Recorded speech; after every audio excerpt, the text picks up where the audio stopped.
welcome here to the talk of Elisabeth Hocke. Elisabeth Hocke, having graduated in sinology, Lisi fell into agile and testing in 2009 and has been infected with the agile bug ever since. She's especially passionate about the whole team approach to testing and quality, as well as the continuous learning mindset behind it. Building great products which deliver value together with great people is what motivates her and keeps her going. She received a lot from the community, and now she is giving back by sharing her stories and experience. Today, she's going to talk about a story of sample programming, testing, and everything. Welcome, Lisi. Thank you. So let me share my screen. All right. So welcome, everybody. My name is Lisi. I'm a tester, and this is a story of ensemble programming, testing, and everything. Now, it's an experience report. It's our team story seen through my own eyes, and I hope it will inspire you to start your own experiments in your own context. So what I'm going to share in this talk is, first of all, of course, how it all started out, and then how we experimented with this new approach, the ensemble approach, and what we learned. The impact this had on me personally, my team, our organization, even our wider communities. And of course, questions and doubts came up. And in the end, let's have a look how you can experience it yourself. All right, so let the story begin. How did it all start for us? Now, I realized I love teamwork quite early on. I loved the fact that bringing in different kind of expertise to build something better out of it, right? But if I'm being honest, well, I realized I was rather a strong individual contributor to a team for a long time, because when it came to doing my part, well, I did things only by myself. I was quite uncomfortable with other people, peeking over my shoulder, seeing what I was doing, or asking me to do something together with them. Well, when I learned more on my journey, I came across pair programming many times. And I started talking about this approach, and I thought, okay, it would be great to experience that, like working in a team who did this, right? But honestly, I wasn't heard by my team back then yet. Then I learned more, and I heard about this strange new approach of ensemble programming, having the whole team work on the same task, same place, same time, same computer. Such an unusual idea. It instantly fascinated me. Now here's my understanding to get everybody on a shared page. Ensemble programming was coined by Woody Sewell's team back at Hunter Industries back in 2011 as mob programming back then. And they said basically it's all the brilliant people working on the same thing at the same time, same space, and on the same computer. Now, this approach is not carved in stone, but there's a common variant that I'm going to share with you. So in a nutshell, you have one person at the keyboard who we call the driver. They're taking instructions, taking care of the implementation. You have a navigator to lead the way, right? Thinking ahead, keeping the big picture in mind. Nice. Now, if you would end here, we would have strong style pairing, but we also have the ensemble. So what are they doing? Well, observing what's going on, having more eyes on the same thing, providing ideas what to do next, suggestions, maybe researching, taking notes, whatever works. And you also rotate frequently, maybe on timer, maybe on task, whatever works. Now, this designated navigator is rather considered a training role, and it usually dissolves in more experienced ensembles. But first, we have to learn how to do this well. And when navigating, there are the following guidelines that can help you. First of all, let's start with our intention. What are we intending to do? And maybe that's completely enough for the driver to already implement. but maybe it's not enough. So locations can really help. Where are things where you can find things? Maybe that's all that's needed. Sometimes we have to go down to details, maybe even down to every keystroke. But honestly, details are getting picked up very, very quickly. So let's return to the highest level here, back to intention as quickly as possible. There are a few things to note. First of all, you're at the right place if you're contributing, if you're learning in the ensemble, and at best, of course, both. If you have more ideas than one, which is quite common if you work in a group, well, bias to action, try them all, right? And there's a rule from improvisational theater. It's called an yes and, which basically means, ideas that came before you, don't destroy them, but build upon them. And in general, be kind, considerate, and respectful with each other. It's really important to make this explicit. Now, this approach is not only about programming, you can do it on lots of different activities like testing, code review, basically everything. Now, this ensemble approach was usually, in the history, was coined as mob programming in the beginning. And as working in a pair is often called pairing, working in a mob was often called mobbing. These terms went viral. They were meant well. They didn't intend to hint to negative connotations this term might have, but still, they're problematic. They exclude people from the start, people who had, traumatic experiences that they connotate with these terms. It's quite anxiety-inducing for them. Think lynch mob, think bullying, right? And this collaborative approach is actually really about bringing all the people together, all the different ones. So it's quite contradictory. Now people looked for a long term, for better terms. And finally we have one. And all credits here go to Marit Prievi and Dennis Yu for coming up with this new term, ensemble programming. Still catchy, more and more people are picking it up. And it's actually describing this approach very well. It's used in connotations that are known not to cause harm, like music, dance, theater.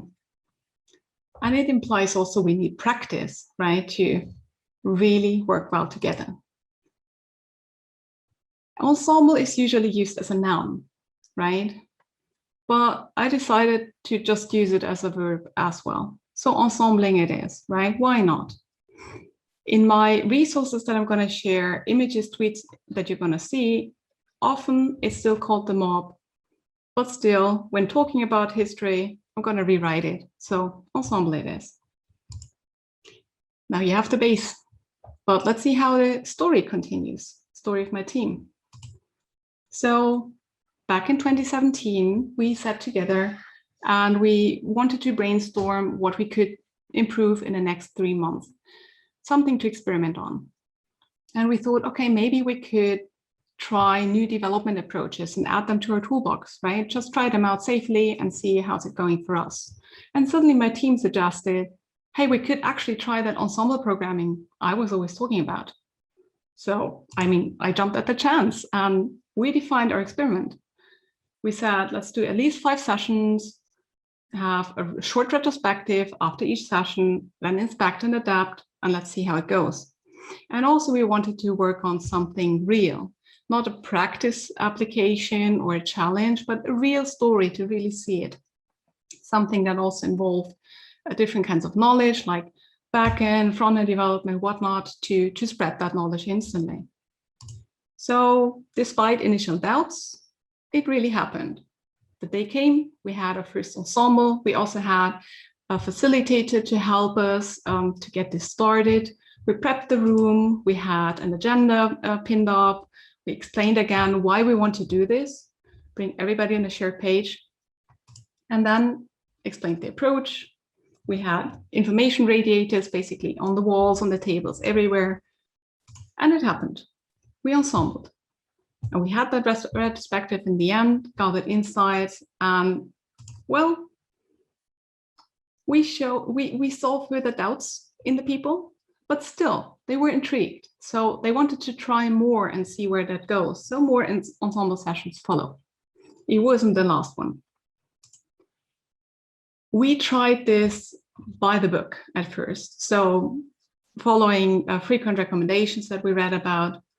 And we knew from reading that some common issues might surface, like talking over each other, right? Or not trying ideas from people who are less experienced. But we didn't stumble there. But honestly, we still stumbled. Like, what about meeting rooms? Back then, we were co-located. So we looked for meeting rooms and they were really scarce. That was quite an issue. Also, we all had different kind of setups, like operating systems, different defined shortcuts, different keyboard language layouts, different scrolling directions, everything. So that was quite a major obstacle, at least in the beginning. The story scope, it didn't feel right, too small, too complex. Shall we only do parts or from start to end? And what about remote? Because we had one person working from remote, how to really include them, right? How to let them drive as well. And overall, my team felt, okay, this approach was a bit too formal. So what about if we try different ways?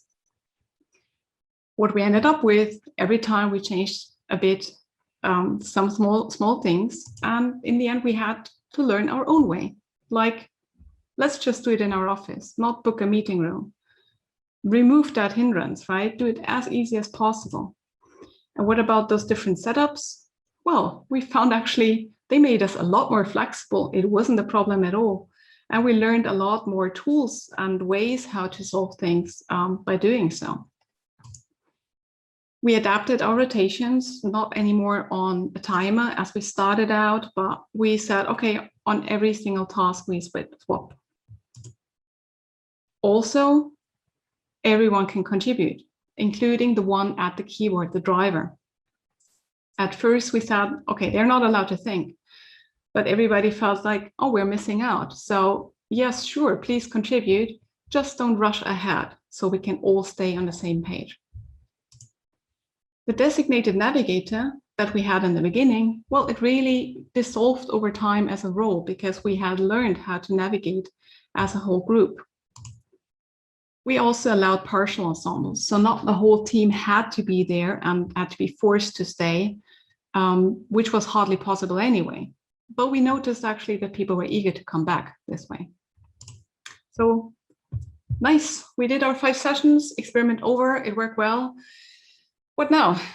We put this approach back into our toolbox and it was living there quite heavily after, until the following happened.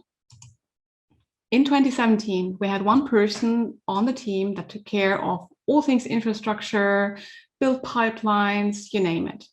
And not surprisingly, this led to a whole huge knowledge silo. I mean, everything was great and was actually really convenient until the day that person left the company. And exactly at that point, we faced a huge epic. We had to move our whole infrastructure from a private data center to AWS and Kubernetes. And no one knew how to do this. So what to do? Well, we just added this new tool to our toolbox. And actually, it's quite known to dissolve those knowledge silos, like having all brains in and instantly spreading knowledge. Let's try this out. Let's move our infrastructure in an ensemble. And actually, it worked. It really worked. We built that baseline. Everybody had a base knowledge. So to avoid those knowledge silos in the future, we continued to use that approach. We called out ensembles on demand wherever we saw fit, basically whenever we wanted to solve tricky problems. So having all brains in really helped there, or sharing knowledge and learn, like when introducing new technology. We found this to be a true realization of the whole team approach. And sometimes we found each other we continued working in that style on like basically everything, like writing documentation or creating presentations for our stakeholders, or maybe just writing a tricky email communication, reviewing CVs, customer support, you name it. Let's pause here and reflect a bit on what changed because of this experiment, like which kind of impact did it have?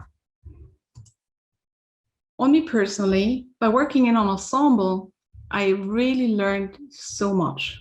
I became also a lot more confident in areas where I lacked the practice before. I also saw that I could contribute a lot as well, even though I had a dedicated role, like an expert role in the team as a tester. So I saw I could ask my questions very, very early on, and I could ask questions that, I saw nobody else dared to ask. I shared testing knowledge right away. I could raise risk whenever I saw them. Testing in very, very small steps, product knowledge sharing, everything. So we learn people from different perspectives can bring a lot to the tables. So we better invite them in. But also I learned, or I grew a lot when it came to those human skills, like listening or communicating well. How to really collaborate in a synchronous way, right? Empathy. It was a huge, seeing everyone work. Also, my observation skills got improved, enabling me to raise risks earlier even. I realized what it meant to make space for others without speaking for them, and also how to help others grow in a really positive way and seeing the learning opportunities. And well, I also learned that there are more ways than mine. More ways are right, and mine might not always be the best. Now, when it comes to my team, remember they were really hesitant to even pair up in the beginning. But now that they experienced the benefits of an ensemble, they didn't shy away anymore from pairing. So we paired suddenly in a lot of different constellations across roles from start till end. Sometimes other people would join in and we formed small ensembles or drop off again. So it was quite an experience. And we also grew a lot closer in the team. So changing our collaboration dynamics, it triggered a whole culture change for us. Speaking of my organization, well, more teams heard about our experiment with the ensemble approach, and they also wanted to learn, so we facilitated introduction sessions for them. And we also figured this approach could be actually a great tool for learning from each other and with each other and practice together, even across team boundaries, right? So I ran a series of cross-team, cross-role, cross-location ensembles on various topics. I introduced the approach to our internal testing community. So we did ensemble testing together, for example, to practice security testing. I also used that a lot in hands-on workshops to convey skills like exploratory testing. And well, it didn't stop with the organization, the impact. Also, spreading the word further within the outside communities. So I started to facilitate ensemble sessions outside the company as well, on meetups, as conference workshops, in open spaces, on other conferences, sometimes just a remote ensemble with a learning group I'm part of. And all this made me realize I can learn so much from everyone. And no matter their seniority level or their role, background, expertise, any other aspect, basically the more diverse, the bigger the learning opportunity. So I strongly believe that when we all learn from each other, our growth will increase exponentially. And the outcome of working well together will be a lot better than when working solo, asynchronously. Now, all very well, but the one or the other might have questions or doubts, right? I mean, our people did, definitely. At times, things went really well, right? But at other times, we got questioned. I got questioned personally as this dedicated tester on the team, like, you're a tester. Why do you join, right? How can you even contribute? There's nothing to test yet, and so on. And also there was the fear of slowing others down. Now, to take this away already, specialist roles, yes, you should really not worry about slowing people down, because sometimes we have to go slow to go in the right direction earlier. And also it forces other people to explain out loud what actually the intention is. And just by doing so, we most often realize, oh, wait, that's actually not a feasible solution. or there's a misunderstanding also with other people. Now, sometimes we also got questioned as a team, and usually it came back to a very common question, like, how could this possibly be productive, having all people working on the same topic? Here, I really enjoyed what Woody Sewell does, who also gets asked that question quite frequently. Now, he flips this question around and he says, like, how productive can it be to have all people working in silos? I mean, who has ever proven that working in silos is more productive, right? So his focus is rather on effectiveness, not productivity, and also not efficiency. So if we think efficiency would be doing things right, like really, really efficient, it could result in lots of busy work, but we might be working on the wrong things. And if we think of productivity as the output we get for the input, we might get things really done. But again, we might be working on the completely wrong things. So if we think of effectiveness as getting the right things done, then it makes a whole lot of sense to say, I'd rather work slowly on the right things than quickly on the wrong thing, right? Like Woody Sewell's father here. So to flip this question over, right? How can we be effective if we separate the people who should be working together? All right, let's take a step back. Let's have a look at peering. I mean, you already have two people then working together, right? Can we have the benefits there? And yes, there are a lot of benefits in peering. It's really useful to get things done. And it's also great to combine your skills and knowledge already, right? Both people benefit from that. It's also a bilateral way of learning. So it will teach you what you're doing.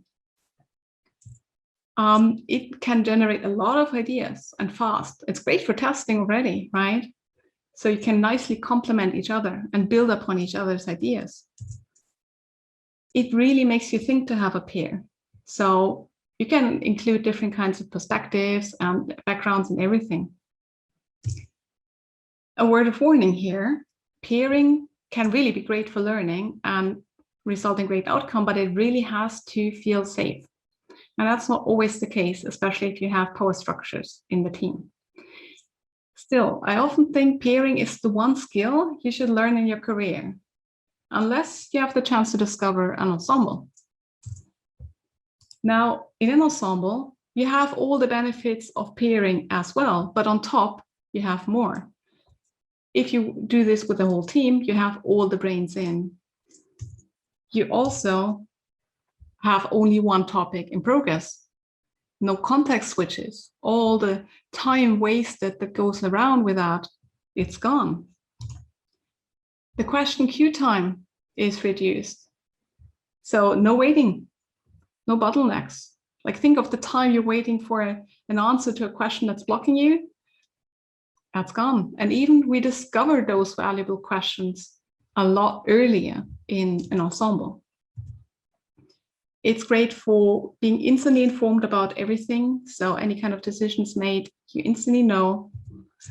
And knowledge is spread, especially implicit knowledge. The things that, I think like I know, so everybody knows. No, it's not the case. But working in an ensemble makes this really explicit. It's also quite a great tool for onboarding. We had this in our very first ensemble as well.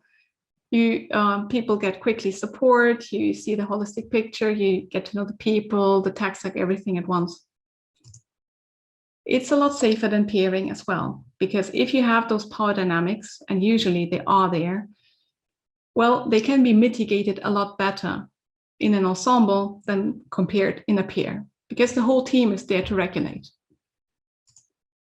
It's also less intense than peering. So as an introvert, I'm quite happy about that. You're not always on the spot.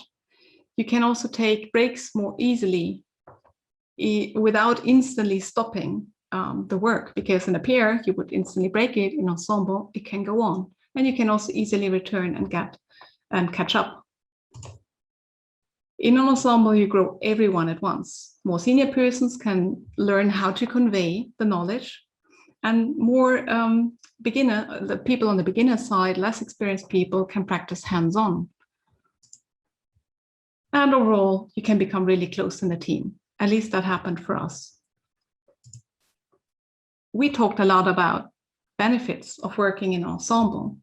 But let's have a look at things from another angle and continue telling the story, right? Because there's more to it.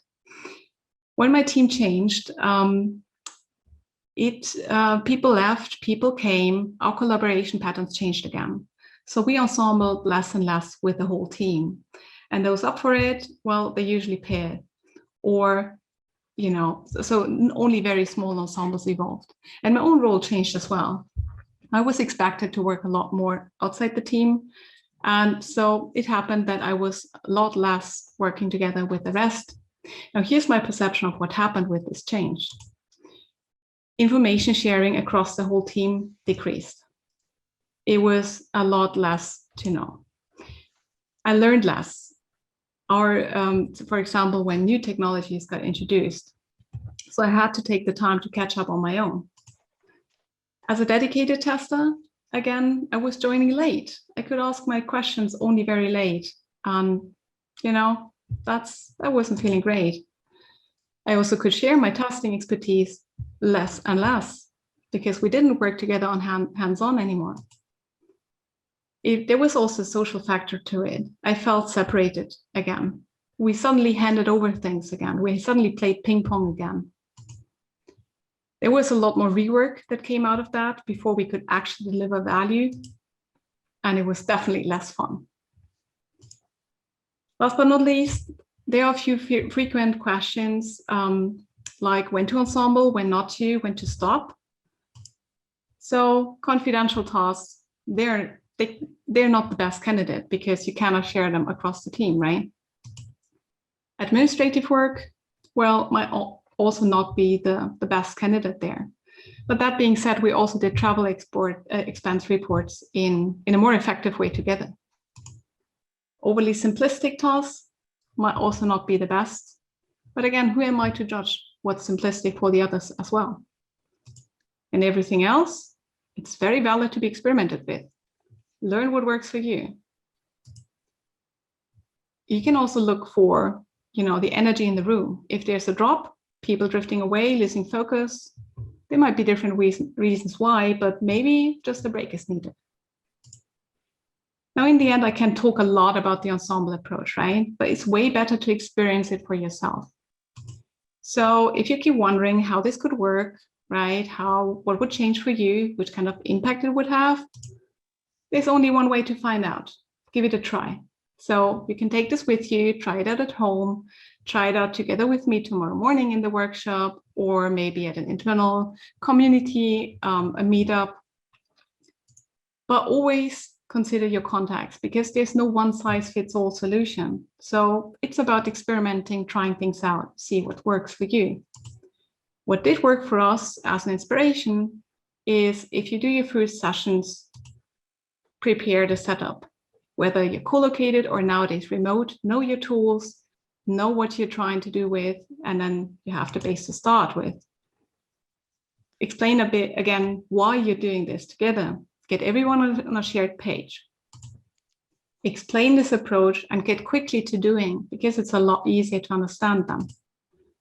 Have a designated navigator and a facilitator in the beginning. Well, it really helped us. Pick something small, nothing too complex, so you can focus on the collaboration. Ensemble for 1-2 hours and end happy, because that's what people will remember. And like with everything we do, frequent short retrospectives can really, really help to see what's working well and then turn up the good. Make it a safe learning environment. Call out that safe space in the beginning. And remember kindness, consideration, and respect to make space for others. Every voice deserves to be heard. People have different needs, so make them really, really explicit. Because, well, in the end, it's all about the people and how we work well together, how we solve problems together, how we do something meaningful together, and also enjoy working well together. On our journey, I found lots of valuable resources that helped me, and you can find them on the page provided here. And our story is actually not over yet. I have a completely new team now, and so there's more to come. I'm pretty sure the best is yet to come. Overall, I already see how much I benefited from the ensemble approach. And therefore, I can only strongly recommend you try it out, gain your own experience, and then turn up the good. So in case you have any questions I can't answer right away, write me a direct message on Twitter. I'd love to hear your thoughts and learn from your experiences and experiments. Thank you for listening. Thank you, Lisi, for this great, exciting talk. And now we will have a short time for question and answers. Please feel free to ask by yourself or put your question in the chat. We have a question from Jeanette Albrecht. How did you convince testating persons in your team to take part in the Ensemble working? So I assume this is referring to our very first ensemble. And here it was really about sitting together with the whole team. So we agreed together what we want to try out for the next 3 months. So everybody was already committed from the start to really give it a try. Despite the initial doubts, despite initial questions, it was always a team thing to agree on. So in this case, our setting helped us. Okay, thank you. And Markus Schell wrote that he had the same problems in HR team.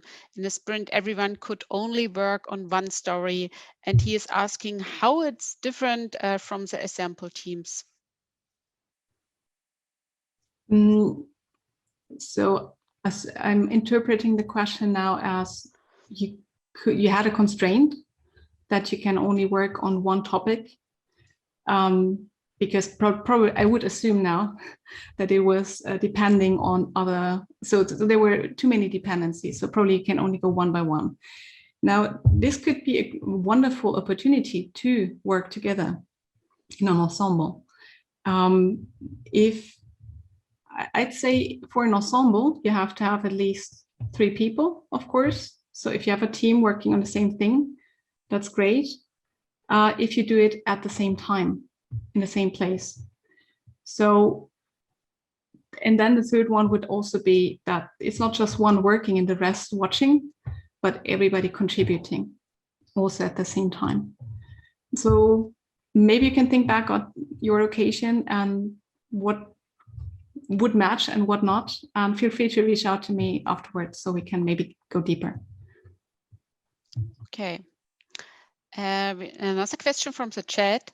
Would you recommend it for remote teams? Yes, absolutely. So I also did this a lot remotely as well over the last years with different kinds of groups. If everybody's remote, actually that's working super well. If you have distributed teams, so maybe 2 persons in one location, 3 at another, maybe 1 separate, it gets a lot more tricky. It can also work, but in that case, for us, it helped to have, to be very, very careful about the tech setup. So that was the biggest stumble, that everybody could see the screens, everybody could be heard clearly. This makes it really complex. But if everybody's co-located or everybody's remote, it actually gets a lot easier. And I would definitely recommend this also remotely. Okay, thank you. And now in a dev environment, is this used for coding, writing, or to review existing code? And what needs to be in place before having such a 1 or 2 hour session? So we use this on all kinds of activities, and also different teams at our company used it for different things. So we had one team only doing it for code reviews, which worked very well for them. In our team, it was really about everything, like from idea to production, whatever activity is needed. And that's not only programming, right? We did this together, and it was a really pleasurable experience as well, because in each step, you have all the people in and all the perspectives in. So we found we could solve those key questions way earlier that usually decide on the direction or the rework to be done, because they, like all the misconceptions, all the misunderstandings, they bubbled up very, very early on. And often we find even better solutions this way. Okay, thank you. Now we are at the end of this session. In addition, we will offer you more Q&A time here in the same room. Thank you very much, Lisi Hocke. And if you are interested, please don't leave this meeting and talk with Lisi together and ask your questions. And many thanks to the participants for listening. I wish you a great conference furthermore. Goodbye. Thanks, everyone.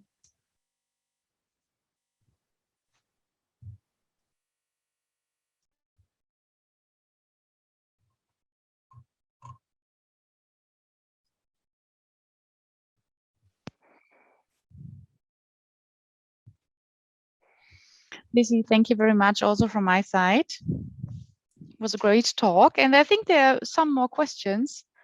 So, hey guys, don't be shy. Just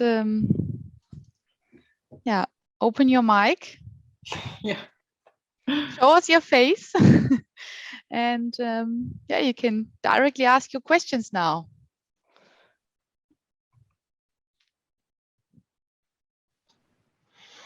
Okay, then I will start. Hello, Jürgen speaking. I just posted my question also to the chat. I wanted to know who did you choose for your ensemble team? Did you have some boundaries, or when will the team grow too big?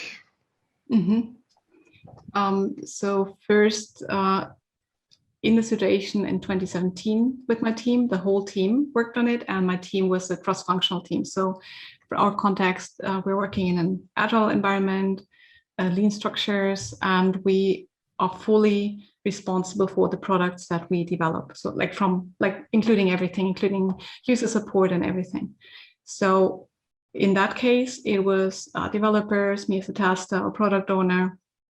Back then we didn't have other roles, but in general, we would have included all the roles in the team. And also our team sizes are actually quite fitting because whenever we grow so usually from like 9-10 people on, we would say like, oh, let's think of splitting in 2 teams because it's getting way too complex. Regarding team sizes overall, regarding boundaries, as I said, like below 3, well, you would have a pair then. I would suggest also at least 1 more because then it's way easier to take breaks and or just sometimes we have crucial meetings and you won't stop the ensemble. The upper limit, I would say like the usual team size. What I experienced in learning groups, also this was like up to 12 people, and it gets really, it's getting tougher and tougher. So if you're more mature and more experienced with this approach, it can work well. If not, you need the structure to not them talk over each other or not getting any chance to talk, all these kind of things. With more people, also the safety decreases usually, especially if you don't know each other. So these are the concerns that I rather see. But of course, if we give people the time to learn and make space, why not? I know of people who actually experienced or experimented at meetups with this approach or other gatherings like with 25 people, 30 people, and it seemed to work as well, as long as you give them like the structure, how everyone can contribute. And I didn't personally experiment with that, but I would say in a like real life company example, I would say the usual team size, not more than 9 people works really well. Okay, thank you. So I guess it depends on the quality of the moderator, facilitator. So in order not to drift into too much detail that's only interesting for 1 or 2 of the team and that will bore the other ones. That's what I fear. I understand that fear. It's quite interesting to see what's actually valuable to everyone else, because usually we don't know. We don't know what would bore them or what would be too much. So it's really about creating that environment where everybody can speak up and also can share like, okay, now it's too much. I would like to go deeper there, and let the group decide basically. Because if we assume upfront, they might miss out, right? So it's really hard to tell if we don't make this explicit, what would be valuable, what not. And sometimes it might be just the missing piece of knowledge that will lead them like an hour later or maybe 3 weeks later to exactly a better solution. So we have to make space for that. Okay, thank you very much for your answers. Welcome. Thanks for the questions. Hi, Lisi. Hope I spelled your name correctly. Also put the same question on the chat, but I'm gonna read it to you. How often did you plan to have these Ensemble sessions, and how actually it worked out? And also, in the time you had these Ensemble sessions, you had lesser team or sprint or retrospective meetings? Just curious to know. Mm-hmm. It changed a lot for me over the times, because I did this with very different groups. And this original team where the story is about, here we did Ensemble the most, definitely, like sometimes really the whole week, for example. And we had the situation that our product owner could not always make it. So they had to, drop in, drop out, but always were ready to, be called in case we had questions, which was awesome. But they were the only person basically needing any kind of update in that case, because what we realized is, like, for example, like a daily stand-up, daily scrum. Well, we all knew what the current state was, right? So we instantly, in the moment, decided on the next steps. So there was no need for that anymore. But of course, we always got our product owner on up to date. The usual sprint ceremonies, overall, we did not make that step. It feels like we weren't ready at that time, because it was sort of the overall company structure. So this would have been another experiment that we didn't do back then. But I feel if we would really do this 100% of the time, that could potentially completely change. I know from another team who did this like for at least half a year or 9 months or something, were 100% in the ensemble, and they had the retrospective really ingrained in those ensemble sessions, for example. So really also very quick choice. Whenever we saw something, let's not wait 2 weeks, right, for the next retrospective, but let's address it right away. In my team back then, it didn't happen in that way. And there was a second part of your question, I feel.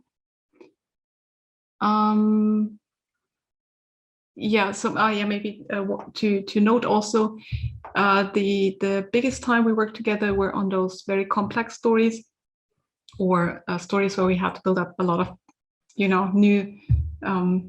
new knowledge, like when moving our infrastructure. But we also had smaller sessions. So sometimes we worked, we used this to call this like ensemble on demand. So we started a sprint like quite regularly, and people had focus on their own stories, basically. So we again split it up.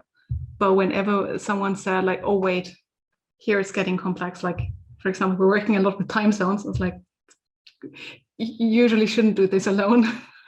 So ensembles were called in, and we instantly moved towards a screen and worked on it together. I hope that answered your question. Okay. Yep. Thanks. Cool. Thanks.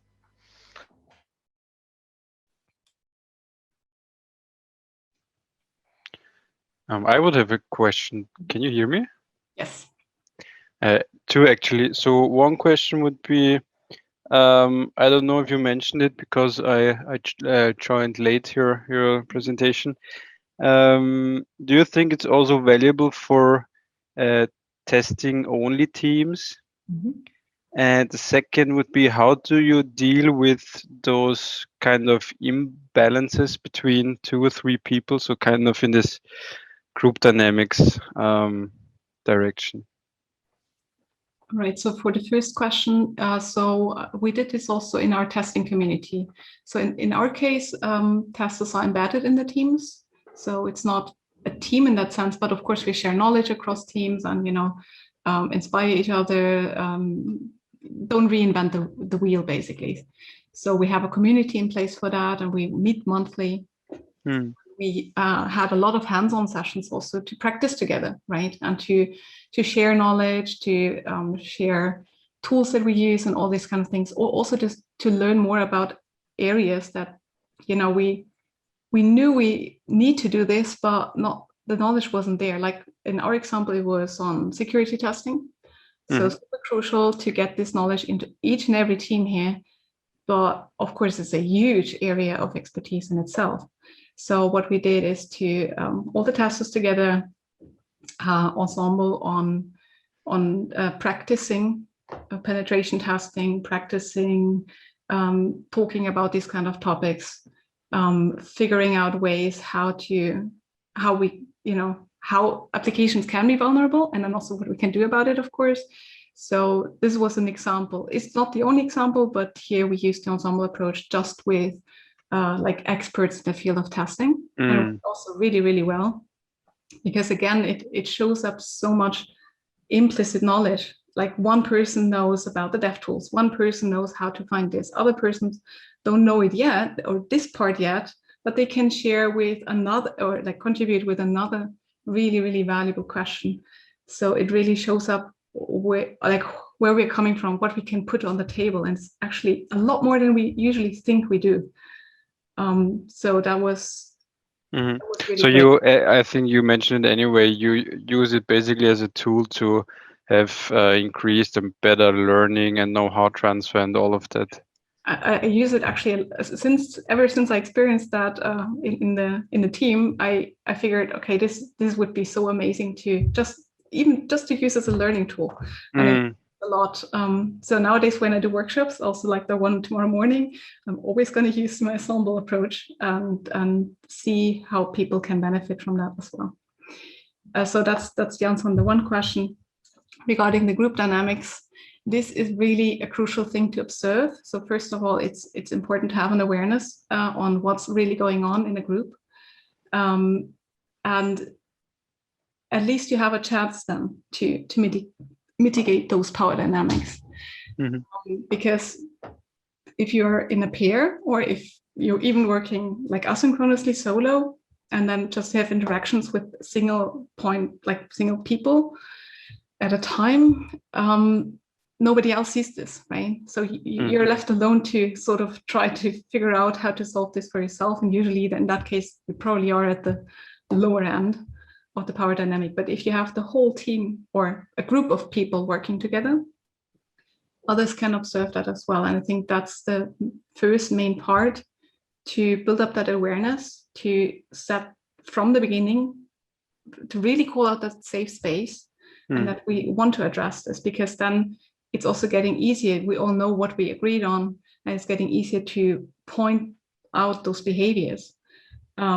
We also had people sort of trying to, well, not hijacking the session, but trying to take over, trying to always talk, really loud voices, tuning out the more quiet ones. But actually the input from the quiet people is so invaluable. So this needs to be put on the table in that case. And again, preparing this all helped us, like, especially if I'm not right now immediately involved, but I see two other people, I see this dynamic, I can call it out. I can refer to it like,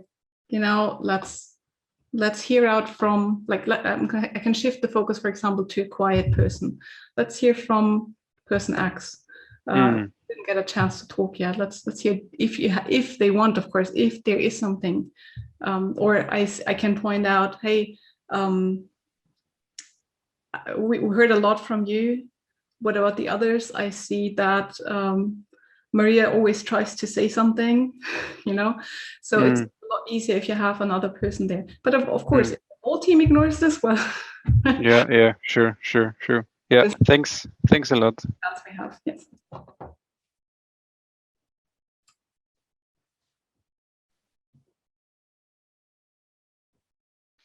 So Lisi, maybe one more question before you can enjoy your well-deserved lunch break. Oh, no worries. We have one more question from Martina. I don't know if Martina is still here in the meeting. And she asked, how do you end such an Ensemble session with maybe all the loose ends of work? So we usually, so what worked well for us, again, you have to try, is to keep a high level list somewhere on a whiteboard or on a digital whiteboard, doesn't matter, to see what kind of things we need to still figure out later. Like, I mean, the focus right now we're going to work on, right? But sometimes we need this kind of parking lot, like, okay, right, there's something to solve. We don't need it right now, but maybe we would need it tomorrow. So whoever goes and finds out, or we find it out together. Usually we actually also did all the things on the list then together. But sometimes we just need that parking lot, basically. Whenever we ended and like started the next day, it was also really good to have just, you know, take one note. Okay, this was the last step we did, and this was the next step we intended. And then in the next day, we can come back and say, okay, is this really still the next step? Or maybe someone else had an idea already to a change of direction. But we always change direction together. That's the important part. Perfect. Thank you. I think it was a good answer to the question. I hope so. And yeah, Martina's mic is not working. Okay. That's right. okay. If you have any kind of question, also feel free to reach out to me later. You can really easily find me on Twitter. I'm most active there. In case not, I'm also on LinkedIn, but not active there. So in case you want to connect there, please write me a message with a connection request, because otherwise I probably will ignore. So, perfect. So Twitter is the best way to Twitter is reach the out to you. easiest way to reach out, in case you have an account there, of course. Okay. Okay, guys, now is your last chance.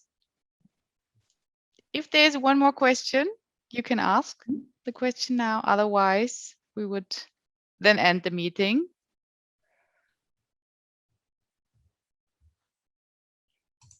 And I think the next slots, they already begun. Mm-hmm. So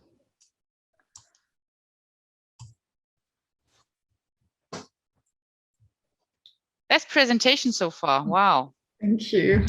That's nice. Cool.